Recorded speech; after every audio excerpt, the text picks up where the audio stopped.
আলহামদুলিল্লাহ, আল্লাহর দরবারে লাখ কোটি শুকরিয়া যে আল্লাহ তাআলা আমাদেরকে মাগরিবের পর থেকে এখন পর্যন্ত দ্বীনি কথা শোনা এবং বলার এক পরিবেশে বসার তৌফিক দিয়েছেন। এই জন্য আমরা শুকরিয়া আদায় করি, সকলে বলি আলহামদুলিল্লাহ। বিশ্ব মানবতার মুক্তির দূত সেই হাবিবের শানে সংক্ষিপ্ত দরুদ ও সালাম পেশ করি, সকলে বলি সাল্লাল্লাহু আলাইহি ওয়াসাল্লাম।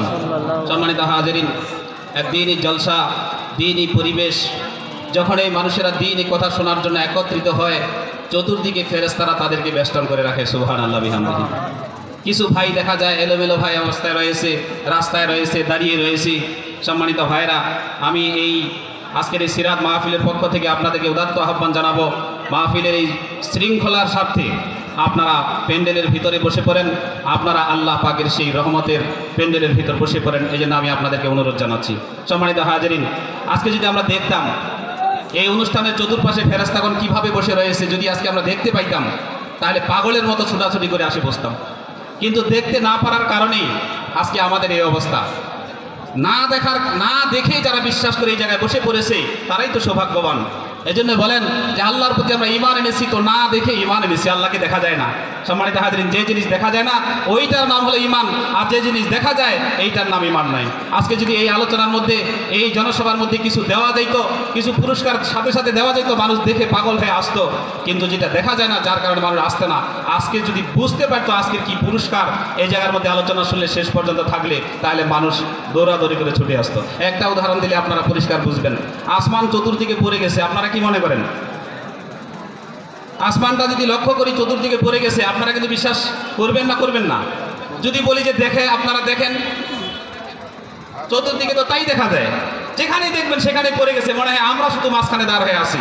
সম্মানিত হাজিরিন, এই কথাটা মানুষের এই দেখা জিনিসটা যেমন ভুল, আপনি ওই জায়গায় যাবেন দেখবেন যে আসমান ওই জায়গায় যেমন এই জায়গাও তেমনই আছে, এখনও পড়ে নাই। কিন্তু চোখে দেখা যায় আসমান পড়ে গিয়েছে, কিন্তু আমরা বাস্তবে যেটা দেখি এটা নয়, যেটা দেখি না এটাই হলো আসল। ফেরেশতাগণ আমাদেরকে ঘেরাও করে রেখেছেন, এটাই হলো সত্য কথা। এখানে রহমত বর্ষণ হচ্ছে, এটাই হলো সত্য কথা।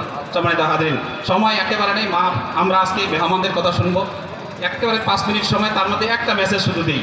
একটা মেসেজ হলো এরকম যে অনেক আলোচনা রাসূলের সিরাত সম্পর্কে আলোচনা হয়েছে। হাফেজ মফিজার রহমান রাসূলের চরিত্র কোরআনকে বলছে। যদি সূরা রহমান, আল্লাহ তাআলা বলেন আর রহমান আল্লামাল কোরআন খালাকাল ইনসান। আর রহমান দয়াময় আল্লাহ, আর রহমান দয়াময় আল্লাহ, খালাকাল ইনসান আল্লামাল কোরআন, কোরআন শিখিয়ে দিয়েছেন খলাকাল ইনসান। এরপরে মানুষ সৃষ্টি করেছেন। আপনারা কি মনে করেন, আগে মানুষ না আগে কোরআন? যদি সাধারণ দৃষ্টিকোণ থেকে এই তাফসীর দেখা যায় তাহলে মনে হয় আল্লাহ তাআলা ভুল করেছে। আল্লাহ কখনো ভুল করেন না।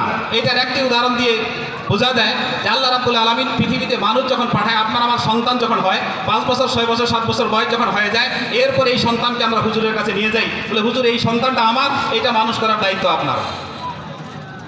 তার মানে যেই সন্তানটাকে নিয়ে গেছি আমরা, এটা মানুষ নাকি অন্য কিছু নিয়ে গেছি?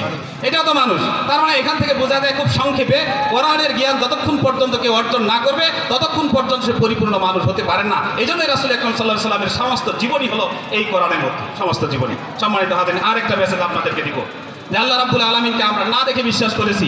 এখানে যত মানুষ রয়েছি, এখনো যদি এই পাশের একটা ঘরে আগুন লাগে, যদি এই পাশের একটা ঘরে আগুন লাগে, কেউ বসে থাকবেন? কেন? আমরা তো বিরাট বড় মাহফিলে আছি, কোরআনের আলোচনা হচ্ছে, এত সুন্দর মজমায় বসছি, ওইখানে আগুন লাগছে, তো ওইখানে নিভাইতে যাওয়ার কি প্রয়োজনটা রয়েছে? আমরা তো ভালো কাজের মধ্যে রয়েছি। সম্মানিত হাজিরিন, যদি আমরা এই মনে করে এই জায়গায় বসে থাকি, আর বাকি মানুষেরা যদি ওই আগুন নিভায় আসে, আমাদেরকে কি বলে দরকার লাঠি দিয়ে মারবে, বেটা কত বড় বুজুর্গ হয়েছো যে তোমরা ওইখানে এখনো বসে আছো, এখানে ঘরে আগুন লাগছে। সম্মানিত হাজিরিন, শেষ মেসেজ যেটা হলো, আজকে আমাদের পরিবারগুলোতে আগুন। আজকে আমি বুজুর্গ, আমি নামাজ পড়তে যাই, আমার স্ত্রী পড়ে না, আমার সন্তান পড়ে না, আমার মেয়ে পড়ে না, আমার মা নামাজে যায় না, ওই সমস্ত মানুষদেরকে আগুনে রেখে আমি রাস্তায় চলছি। কত বড় মানুষ আমরা স্বার্থপর হয়েছি। এই জন্য সম্মানিত হাজিরিন, পৃথিবীতে যতদিন বেঁচে থাকবো দাওয়াত আমাদের জন্য এত জরুরি। বাতিল চতুর্দিকে সয়লা বাতিল আমাদেরকে ঘেরে ফেলে রেখেছে। এই মুহূর্তে যদি আমরা দাওয়াতি কাজকে বন্ধ করে দেই, তাহলে আমাদের এই সমাজ অন্ধকারে নিমজ্জিত হবে। সম্মানিত হাজিরিন, এই জন্য আমরা যেন দাওয়াতি কাজ সুন্দরভাবে করতে পারি। যার যে রকমের উসুল রয়েছে, যে যেইভাবেই পারি না কেন, দাওয়াতের কাজ যেন চাঙ্গা রাখতে পারি। আমার পরিবার, আমার মহল, আমার আহাল, সারা দেশকে যেন বাঁচাতে পারি। আল্লাহ তাআলা আমাদেরকে তৌফিক দান করে। সকলে বলে আল্লাহুম্মা।